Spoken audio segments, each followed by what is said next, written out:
Virgen María, Nuestra Señora del Santísimo Sacramento, gloria del pueblo cristiano, gozo de la Iglesia Universal, ruega por nosotros y concede a todos los fieles verdadera devoción a la Sagrada Eucaristía, siendo dignos de recibirla cada día.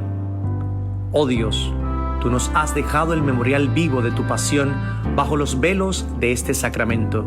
Concédenos, te suplicamos, venerar los sagrados misterios de tu cuerpo y sangre, de manera que podamos siempre gozar de los frutos de tu redención. Tú que vives y reinas por los siglos de los siglos. Amén.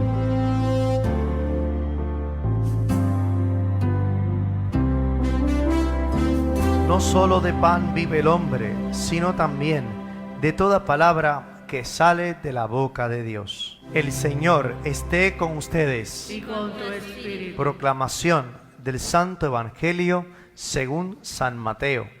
En aquel tiempo Jesús fue conducido por el Espíritu al desierto para ser tentado por el demonio.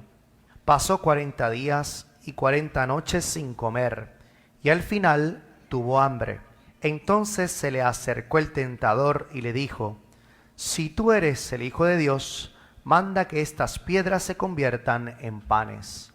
Jesús le respondió: está escrito, no solo de pan vive el hombre, sino también de toda palabra que sale de la boca de Dios. Entonces el diablo lo llevó a la ciudad santa, lo puso en la parte más alta del templo y le dijo: si eres el Hijo de Dios, échate para abajo, porque está escrito, mandará a sus ángeles que te cuiden, y ellos te tomarán en sus manos, para que no tropiece tu pie en piedra alguna.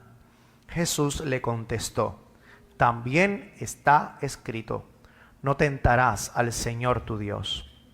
Luego lo llevó el diablo a un monte muy alto, y desde ahí le hizo ver la grandeza de todos los reinos del mundo, y le dijo: te daré todo esto si te postras y me adoras. Pero Jesús le replicó: retírate, Satanás, porque está escrito, adorarás al Señor tu Dios y a Él solo servirás. Entonces lo dejó el diablo y se acercaron los ángeles para servirle. Palabra del Señor. Gloria a ti, Señor Jesús. Buenos días a todos. Hoy estoy contento porque estaba mi primo aquí, uno de ellos, con su esposa y con su hija Olvin, para que vean lo lindo que eres. Levántate, Olvin, mira lo lindo y lo colorado que es. Un aplauso de Tutuado, Puerto Rico, y su esposa Dimari, su hija Dimari. Ellos son también primos del padre Pedrito, que es de esta comunidad. Y bueno, estamos muy contentos, Olvin, gracias por estar aquí. Olvin es lo que es gracias a Dimari, eso está claro, ¿verdad? Además, su hija mayor es periodista también y acaba de ser contratada, ¿verdad? Con una beca especial para CNN. Así que tengo así primas que son también periodistas y estamos muy contentos por eso. Y también Sebastián y Daniela están lucidos, porque no solamente está Carolina, está papi también, ¿verdad, Sebastián? A ver, señálale a la gente dónde está papi, señálale. Está Juan ahí, mira, bienvenido Juan. Juan siempre por su trabajo está ahí, pero hoy está aquí, siempre que puede estar con su familia. Por eso es que está lucido Sebastián. Y Matías, que gracias a Dios se está portando mejor, y él sabe que con permiso de su papá, de su mamá y el mío, él puede subir si no juega en el altar, ¿verdad? Un aplauso a Matías, que no ha jugado en el altar en los pasados 5 minutos. Estamos en el primer domingo del tiempo de Cuaresma. Y como saben, litúrgicamente se le llama este tiempo fuerte, al igual que el Adviento. Digamos que hay una particularidad que va como definiendo el tiempo de la Santa Cuaresma, y aunque también el tiempo del Adviento es un tiempo de conversión, pero se resalta en el tiempo del Adviento la espera gozosa del Salvador, y nos preparamos para recibir al Salvador, que vino, viene y vendrá. En este tiempo de la Santa Cuaresma es un tiempo de purificación interior. Entonces, todas las lecturas que la Iglesia nos va a dar en este camino cuaresmal están con la finalidad de purificar nuestro interior. Decíamos el miércoles de ceniza y el domingo pasado, que era el séptimo del tiempo ordinario, que todo el mundo necesita purificar su corazón, todo el mundo necesita ser varones y purificar. Pues este es un tiempo que no es solamente bueno para nosotros los cristianos, como vamos a demostrar en esta homilía, sino también es bueno para la humanidad.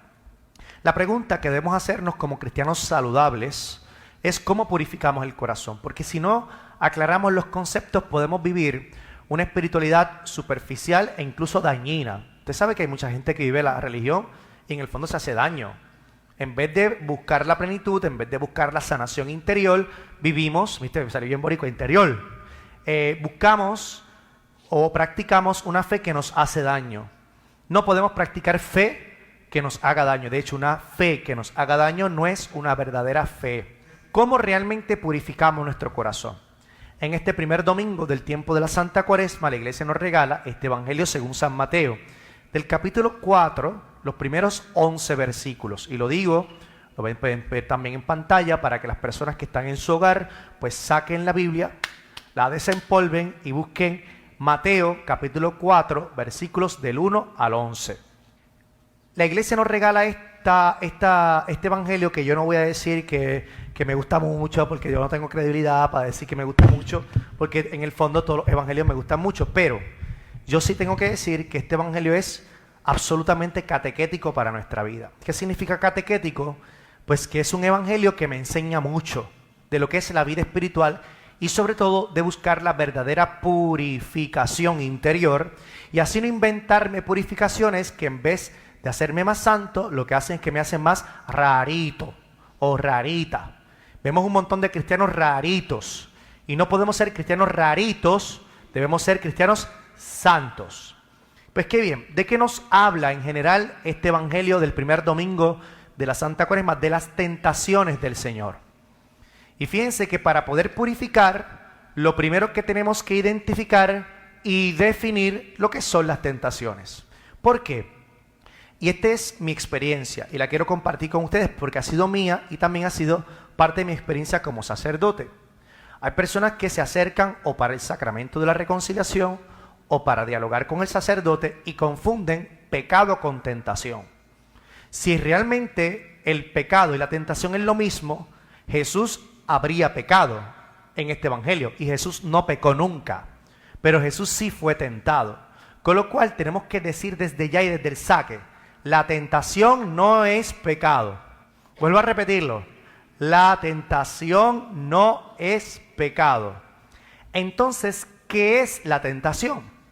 El Papa Benedicto XVI define la tentación de la siguiente forma. Se trata de un combate espiritual. Este es el verdadero combate. Hay personas que se acercan, Padre, estoy en un combate porque tal. El combate no se da después del pecado. El combate se da antes de pecar. ¿Qué es lo que sucede después del pecado? La herida del pecado. Juan lo sabe como doctor que es. Es decir, él atiende personas que tienen heridas después de haberse hecho el golpe. Pero antes uno debe evitar entrando en el combate. El combate se da en la tentación. Después de haber cometido el pecado, lo que uno sufre es la herida del pecado. El Señor envía a su Espíritu Santo para resistir el combate espiritual y envía y muere por nosotros. El Padre envía a su Hijo y el Hijo muere por nosotros para redimirnos del pecado. Es decir, Dios le da remedio antes y después, pero nosotros tenemos la obligación de resistir el combate. Vuelvo a repetir, el combate, según el magisterio de la Iglesia, se da al resistir la tentación. Después del pecado, lo que sufrimos es la herida del pecado y solo Dios la puede sanar. Sigamos definiendo, según el Papa Benedicto XVI, lo que es la tentación. Vuelvo a repetir, se trata de un combate espiritual dirigido al pecado. La tentación no es pecado, pero quien vence la tentación, vence el pecado. Sigue diciendo, es un combate, en definitiva, contra Satanás. Satanás no tiene el poder de hacerte y obligarte a ti a pecar. Satanás tiene unos límites y Satanás es el padre de la tentación, pero él no te obliga a cometer el pecado. Al final tú eres el que pecas. A mí me encanta decir estas cosas y aclararlo catequéticamente, Es decir, como una catequesis para nuestra alma. Porque dices que el diablo ese me obligó a pecar. No, no, no. Tú pecaste, no le eches la culpa al diablo. Ese eres tú. El diablo no tiene ese poder. Hay una película en Netflix, que yo no sé si ya está en Netflix, pero se llama Interview with God, que es Entrevista a Dios. Y es un periodista que entrevista a Dios. Y en esa entrevista es súper interesante. Yo no creo que ya la película debe estar en Netflix, pero si está, véala porque es buenísima. Entonces, de momento, el periodista le pregunta a Dios y el diablo, y le dice, "It's overqualified", se está sobrevalorado. La gente le da más poder del que tiene. Y todo es el diablo. No, no, no. El diablo tienta, pero el responsable del pecado es usted y soy yo. El pecado tiene una realidad, el demonio tiene límites. Nosotros somos los que decidimos cruzar los límites. San Agustín decía lo siguiente: oye, es comprensible un poco de que nosotros crucemos los límites de vez en cuando, porque el pecado siempre nos invita a recibir supuestamente algo que es mejor que la realidad. Nadie pecaría si no entendiera que pecando tendría algo mejor de lo que tiene. Es lo que diría San Agustín. Por lo tanto, el Papa Benedicto XVI, definiendo lo que es tentación, nos recuerda, uno, que se trata de un combate espiritual dirigido contra el pecado y en definitiva contra Satanás, que es el espíritu de la tentación. Ahí sí, y lo vemos en el Evangelio. El espíritu llevó a Jesús al desierto y fue tentado por el diablo.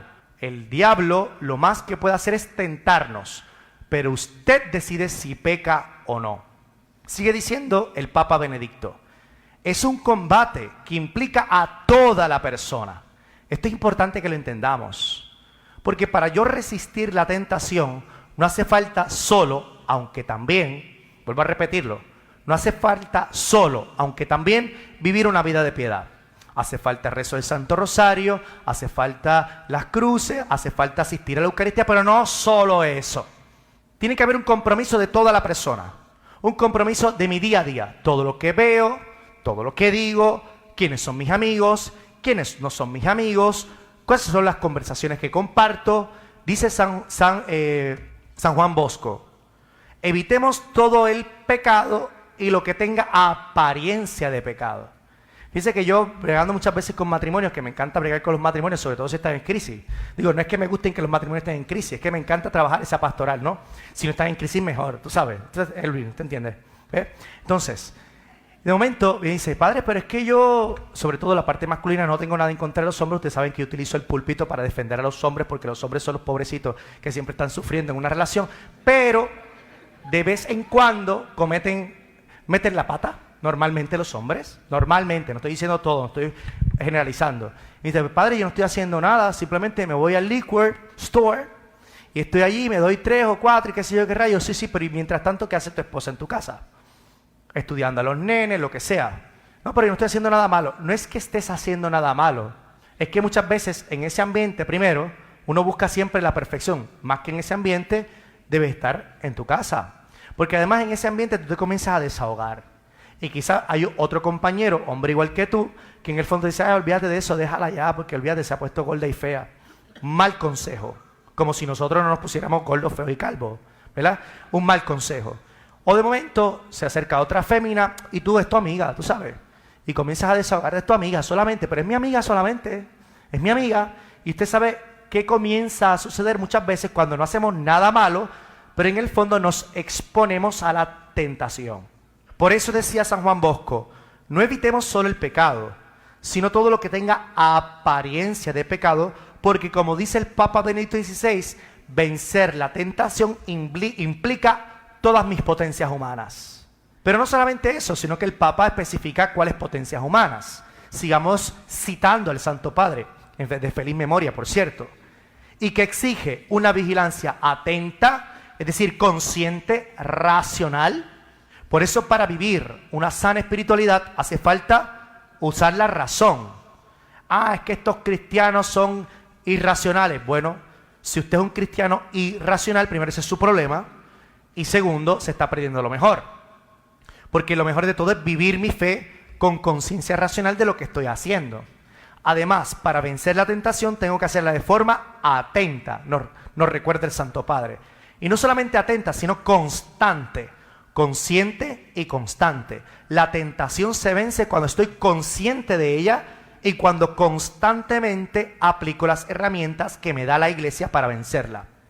Por eso, para poder ser santos hay que estudiar la fe, y para poder ser santos hay que entender el alma humana. Porque hoy la iglesia me ayuda a entender que el combate espiritual comienza en la tentación. Pero si no me doy cuenta que estoy siendo tentado, o estoy justificando la tentación como algo normal, entonces es que normalmente caemos en el pecado. Entendiendo lo que es la tentación, que no es pecado, pero me puede llevar al pecado, es importante que ahora definamos lo que es el pecado. ¿Por qué? Porque muchos católicos, muchos cristianos, definen el pecado de forma correcta, pero insuficiente. Vuelvo a decir, de forma correcta. Lo que están diciendo es cierto, pero también hay que hundirnos en esa definición y saber que esa definición también tiene otras implicaciones extra ecclesiae, fuera de la iglesia. ¿Qué significa el pecado según el catecismo de la Iglesia Católica? Es una palabra, acto o intención. Ya interiormente, sí también, porque la ley de Dios no solamente ordena nuestro ser social, es decir, nuestras relaciones con el prójimo, sino ordena nuestro interior. Por eso las intenciones también son parte del combate espiritual. Y sigue diciendo el catecismo, palabra, acto o intención con la que atenta, consciente y voluntariamente. Fíjense que la tentación tengo que vencerla de forma consciente. El pecado es también un acto consciente y voluntario. Yo decido pecar. A mí el demonio no me obliga a pecar. A mí el demonio me tienta a pecar. Peca usted, no le eche la culpa al demonio. Eso es como en el libro del Génesis. Yo no pequé, fue ella. Siempre le echamos la culpa a otro o a otra de mis responsabilidades. Y la persona madura sabe que nosotros tenemos unas ciertas presiones externas, es cierto.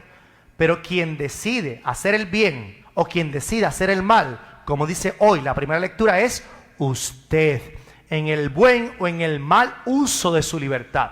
Y aquí hemos hablado sobre el don de la libertad. ¿Yo tengo derecho para hacer el mal? Claro que sí, pero es irracional utilizar mi libertad para hacer el mal, porque el mal en el fondo me hiere y nadie de forma racional quiere herirse a sí mismo. Así que la forma razonable de utilizar la libertad es siempre decidiendo el bien, evitando el pecado. Así vemos también que hay actos que son pecado, pero no tenía conciencia de mi pecado. No dejan de ser pecado, pero la carga moral baja. Pero cuando cometemos el acto de pecado de forma consciente, ahí sí tenemos toda la responsabilidad. Y el tiempo de la Santa Cuaresma es un tiempo de esperanza para decirte, caíste en el pecado, el Señor te puede salvar y sanar y borrar el pecado del mundo. Pero la definición no termina ahí, entonces se pone más interesante. Palabra, acto o intención con la que atenta consciente y voluntariamente, el ser humano va en contra de la verdad del orden de las cosas, en contra de la verdad del orden de las cosas. El pecado desordena, la gracia de Dios ordena. El pecado desordena mi vida interior, el pecado desordena a la iglesia y su sociedad, pero no solamente el pecado desordena a la iglesia, el pecado desordena también la sociedad que no es miembro de la iglesia también. Escuchamos en Puerto Rico como lamentablemente hubo una masacre en donde asesinaron a un niño de 4 años. Escuchamos en Puerto Rico donde la violencia sigue desordenando nuestra sociedad. Escuchamos en Puerto Rico como casi como una película hollywoodense entraron a un banco y lo robaron. El robo es pecado, matar es pecado, y no solamente desordena mi vida y a la iglesia, sino también desordena la sociedad. Por eso el tiempo de la Santa Cuaresma es un tiempo para ordenar mi vida, ordenar a la iglesia y también ordenar y purificar a la sociedad. La reflexión interna espiritual es necesaria para todos los seres humanos, no solamente para los cristianos, pero nosotros que somos cristianos practicantes, lo vivimos desde un orden sagrado, donde además de buscar el orden personal y social, buscamos la santidad y la salvación eterna. Esa es la dimensión religiosa. Por eso Cristo vino a arrancar y a borrar todos los pecados. Lo decimos en la Eucaristía. Este es el Cordero de Dios que ¿qué? Que quita de la iglesia. ¿De la iglesia nada más? Del mundo entero. Por eso Cristo es necesario para el mundo entero, pero especialmente para los cristianos, que estamos llamados a dar ese testimonio. Cristo es necesario para ordenar todo al ser humano, a la iglesia y a la sociedad, porque romper el orden natural previsto de las cosas es también fruto del pecado. Por eso la iglesia tiene una obligación de denunciar las estructuras de pecado, internas, eclesiales y sociales, porque quien único las puede reconstruir nuevamente es Cristo resucitado. Es el único. Por eso nuestra predicación como iglesia termina diciendo el Catecismo de la Iglesia Católica, porque rompe contra el verdadero orden de las cosas previsto por el amor de Dios. El tiempo de la Santa Cuaresma, en definitiva, para esta teoría inicial, es un tiempo para el combate espiritual que se da en la tentación y para sanar el desorden que produce el pecado en mi interior, en la iglesia y en la sociedad. Conociendo eso, tenemos que ahora de forma consciente y constante entrar en la batalla espiritual, sabiendo que quien entra en la batalla con la fuerza del Espíritu Santo, siempre Dios termina venciendo la tentación. Siempre. En mi opinión, por falta de educación en la fe, caemos muchas veces en la tentación. Pero este momento nos da la oportunidad de catequizar al pueblo de Dios para, uno, identificar la tentación y número dos, aplicar la cura del alma para evitar caer en la tentación. Con eso, desde nuestra perspectiva cristiana, vamos al Evangelio. ¿Qué dice el Evangelio según San Mateo? En aquel tiempo Jesús fue conducido por el Espíritu al desierto. Y sabemos que el desierto, según los padres de la iglesia, es también un estado del alma. Ni consolación ni desolación, sino el momento de la prueba, el momento de la tentación. Y yo le pregunto, ¿cuántas veces usted y yo hemos sido tentados en nuestra vida?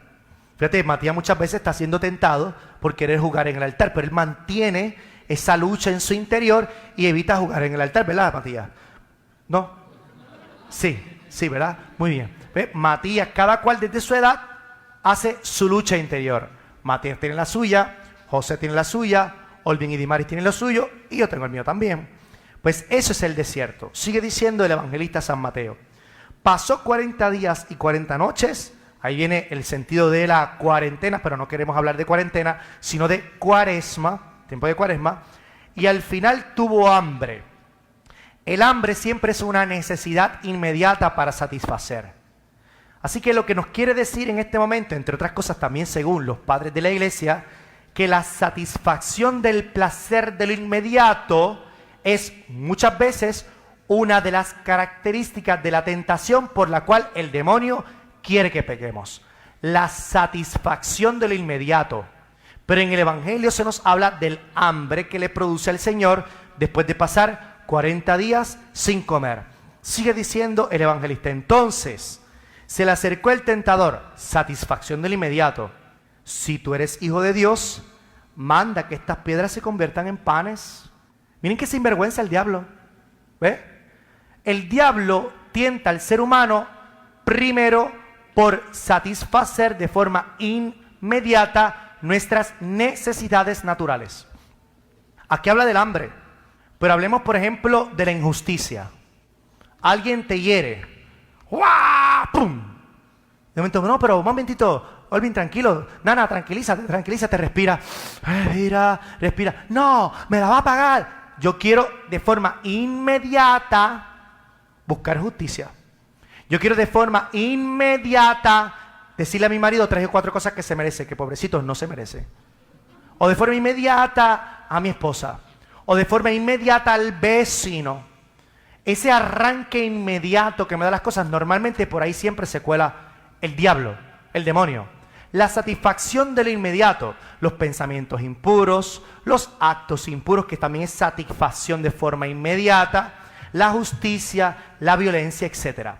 Pues fíjense, queridos hermanos, cuando nosotros estamos conscientes de que de momento tengo una necesidad inmediata de satisfacer algo que necesito para arreglarlo rápido porque no tengo paciencia. Ese es típico momento para caer en el pecado. ¿Y qué nos dice el Señor? Miren el remedio que nos da el Señor. Jesús le respondió, está escrito, papito, el papito lo dije yo, ¿no? Está escrito, no solo de pan vive el hombre, sino de toda palabra que sale de la boca de Dios. Y hay una referencia directa a la oración, directa. Por eso decíamos el miércoles de ceniza, que una de las herramientas para el cristiano evitar el pecado es la oración.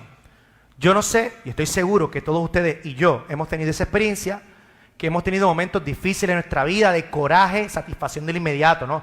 El coraje o cualquier tipo de tentación para satisfacer de forma inmediata una necesidad, en el momento en que digo, para un momento, hold your horses, me siento, me tranquilizo, respiro, que difícil se nos hace respirar en el momento del coraje, ¿verdad?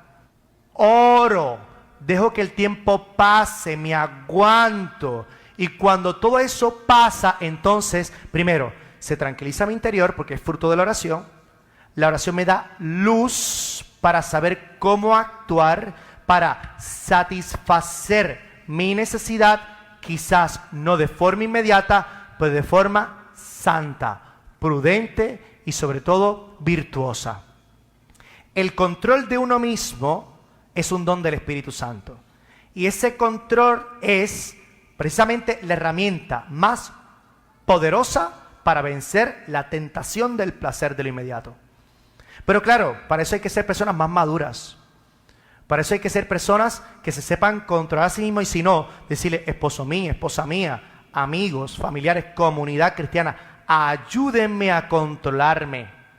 Porque muchas veces somos esclavos de escopetear desde adentro para afuera. ¿Cuántas veces usted y yo hemos copeteado? Yo a cada rato, pero yo he cambiado, ¿verdad? Yo he cambiado. María, yo he cambiado, ¿verdad? Un poquito, pero he cambiado. ¿Ves? Y precisamente cuando uno cambia, uno tiene control de sus impulsos a través especialmente de la oración, del buen consejo, de la comunidad, de vivir activamente la fe. Eso me da más paz en mi interior y más luz para actuar. Y quiero decir algo que es lo último que voy a decir de esta categoría. La necesidad inmediata no es pecado. Lo que es pecado es dejarme esclavizar por ella. La necesidad inmediata no es pecado. Lo que es, porque esa es la tentación. Ah, no, padre, es que... No. Los pensamientos impuros, bueno, son impuros en la medida, son pecados en la medida en que yo los consiento libre y voluntariamente y me recreo en ellos. Pero así como entran, que así salgan tan tranquilos. Y se acabó el evento. Al demonio se le tiene sobrecualificado. Suave. Número 2. Hay una segunda cualidad de la tentación, que debemos educar nuestra alma para el sano combate espiritual, especialmente en esta cuaresma y siempre. Hacerlo de forma consciente y constante. Entonces, dice el evangelista, el diablo lo llevó a la ciudad santa, que sabemos que es Jerusalén. Lo puso en la parte más alta del templo y dijo, esta tentación me encanta. Digo, no porque me encante la tentación, sino porque me encanta hablar de ella, porque muchas veces usted y yo somos tentados constantemente con ella. Dice, si eres el Hijo de Dios, échate para abajo, porque está escrito. Mira que sinvergüenza, le cita la Biblia. Mandarás a sus ángeles que te cuiden, traca. El diablo se sabe la Biblia de memoria. Por eso, con la Biblia no se pelea. ¿Cuál es la diferencia entre saberse la Biblia de memoria y ser una persona santa? Yo no me tengo que saber la Biblia de memoria, yo tengo que creer en la palabra de Dios y hacer la vida en mi vida. Hacer la vida en mi vida. Hasta el diablo se sabe la Biblia completa. Y normalmente algunas personas que se saben la Biblia completa, solo la utilizan para atacar la fe. Hay una gran cualidad, hermanos, del tentador. Cuando te quieren tentar y sacar del camino, te tientan siempre por tu práctica de fe. Volvemos nuevamente al matrimonio, que a mí me encanta trabajar los matrimonios. Yo soy pro familia en todo el sentido de la palabra. De momento, normalmente, no me quiero meter con los hombres, pero normalmente los primeros que van a la iglesia son las mujeres, las esposas. El esposo va llegando como a mí, medio regañado, hasta que poco a poco se compromete y ve el valor que tiene asistir a la iglesia. Así te pasó a ti, etcétera, etcétera. Bien, ese es simplemente un ejemplo para que vea que con Iván y su esposa pues, son un gran ejemplo para nuestra comunidad. Entonces, Cuando empieza la pelea en la casa, del hombre que no va o va de vez en cuando, y la mujer que siempre va, y que es la fortaleza del hogar, cuando empieza la pelea del matrimonio en la casa, normalmente, no me quiero meter con todos los hombres, no voy a generalizar, pero algunos son así. Y eso que vas a la iglesia, están saliendo los demonios por ahí. Y eso que comulgas y confiesas, fíjense que la parte que no es devota quiere atacar a la parte devota por su fe, por su condición de hija de Dios, por su condición de hijo de Dios. Y así nos encontramos con una sociedad, y eso que eres cura, y eso que tocas en la iglesia, cheo, y constantemente nos están atacando por nuestra fe. Fíjate que el diablo atacó a Jesús por su condición de hijo de Dios y se burló de él diciendo, si eres hijo de Dios, haz este milagrito. El Señor no es el Dios de los milagritos. Él en sí mismo es el milagro en mayúscula que necesita el mundo para salvarse. Y Dios no necesita hacer milagros para que usted y yo creamos. No necesita, algunas veces los hace para fortalecer nuestra fe. El milagro nunca inicia la fe de nadie. Y lo dice la palabra de Dios. Un incrédulo, aunque un muerto le resucite, nunca creerá. El milagro no inicia la fe de nadie. Lo que inicia la fe de un pueblo es el amor a Dios. El amor. Luego el Señor, si quiere regalarnos milagros, que lo haga. Porque vivimos movidos ya por el amor, y quien está inhabitado por el amor reconoce que el milagro es de Dios, y ese milagro entonces fortalecerá su fe. Entonces, queridos hermanos, muchas veces nosotros salimos a la calle y nos atacan por nuestra fe. Yo le hago una recomendación, pero como siempre, haga usted lo que le dé la gana con su vida. Nunca pelee de religión con nadie. Porque la palabra de Dios no se utiliza para atacar a nadie. La palabra de Dios se utiliza para orar y transformar mi vida. Y que el testimonio que yo dé con mi vida seduzca la libertad de aquel que no cree. Y cuando de momento haya alguna persona que quiera genuinamente aprender de la fe, que se acerque a usted, usted le instruye con amor. Y siempre movido desde la libertad que todo ser humano merece tener antes de conocer al verdadero Dios único y resucitado. La palabra de Dios no se utiliza para pelear ni para tentar a nadie. La palabra de Dios es vida y lámpara para mis pasos. Es quien me revela a Cristo, el camino, la verdad y la vida. Hay una tercera y última tentación que me encanta. Nuevamente, no porque me encante la tentación, sino porque me encanta hablar sobre ella. Y bueno, aquí lo que presenta el sinvergüenza del diablo otra vez. No, dice, luego lo llevó el diablo, es decir, el diablo llevó a Jesús, luego lo llevó a un monte muy alto y desde ahí le hizo ver la grandeza de los reinos del mundo y le dije, miren qué embustero el diablo este. Literalmente un embustero, dice, te daré todo esto, pero ¿qué embustero? ¿Soy esto un embustero? Porque lo que le hizo ver el diablo son todos los reinos del mundo. Y Cristo es el rey de los reinos del mundo. Así que el diablo no le puede ofrecer a Cristo lo que ya es de él. Sigue diciendo, te daré todo esto. Y viene a ponerse en el lugar de Dios. Si tú te postras y me adoras. La mentira siempre es una invitación a cambiar a Dios por el diablo. Y fíjense que es otro típico de tentación. Ahí le vuelvo a recordar a San Agustín. San Agustín decía, siglo IV, siglo V, que nadie pecaría si no entendiera que pecando obtendría algo mejor de lo que tiene. Nadie. Fíjense que cuando de momento dice, pues yo voy a decir este embuste a mami y a papi, porque con este embuste me libero del problema. Entonces le metes el embuste y como yo siempre sé que los papás y las papás y las mamás son como brujos. Ellos nada más nos ven y saben que estamos metiendo un embuste. ¿Verdad que sí? ¿Verdad, Delphi? Que tú sabes si tu hija te mete un embuste o no. Nada más de verla. De verla. ¿Sabes? Son unos brujos. La mamá es una bruja y el padre es un brujo. Igual. Nada más de vernos, sabes si estamos metiendo un embuste o no. O tú con Marlon, sabes si Marlon te está metiendo un embuste. ¿Verdad, Carmen? Claro que sí. Todas las mamás y los papás saben cuando nos siguen, ¿verdad? Ustedes saben cuando le meten un embuste, aunque ese nene es otra cosa. Entonces, no meteríamos un embuste si no pensáramos que el embuste nos salvara de algo. Y luego cuando metemos el embuste nos damos cuenta que no nos salvó de nada, que nos hizo ver que éramos un embustero, y ahora tenemos dos problemas, el anterior y este. La mentira siempre es fruto del diablo, eso sí. Y fíjense que nosotros como personas cristianas sabemos que la mentira nunca me va a dar lo que me promete, nunca. Y no tengo que pasar por las experiencias de la gente, porque para eso tengo una historia que estudiar, una comunidad que también convivir. No tengo yo que pasar por todas las experiencias de pecado para saber que algunas me van a hacer daño. No tengo que pasar eso. Por ejemplo, con todo respeto, yo no tengo que pasar por la experiencia del cáncer para saber que es duro el cáncer y que tengo que tener una solidaridad especial con los enfermos de cáncer o cualquier otra enfermedad. Yo no tengo que pasar por una experiencia concreta para saber que esa experiencia me trae bien o me trae mal. La mentira siempre es típico del tentador. Por eso la tradición cristiana le llama al diablo el padre de la mentira. Pero yo lo que quiero es que usted vea que yo no quiero tampoco que nosotros digamos, diacho, qué mentirosos somos, qué terribles somos. No. Hermano, usted y yo somos personas débiles. No se trate tan duro. A duro hay que tratar al diablo, usted no. A usted se trata con misericordia.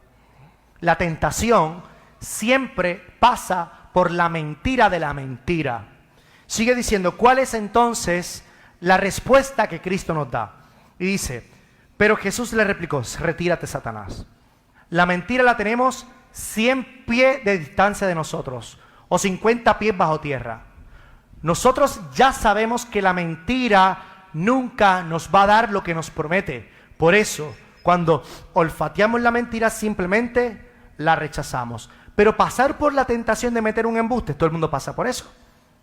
Lo que pasa es que el Espíritu Santo viene en nuestra ayuda para, de forma racional, porque la fe pasa también por la razón, identificar de forma abstracta y concreta lo que podría mi vida experimentar cimiento y decir, no, hasta aquí llegué.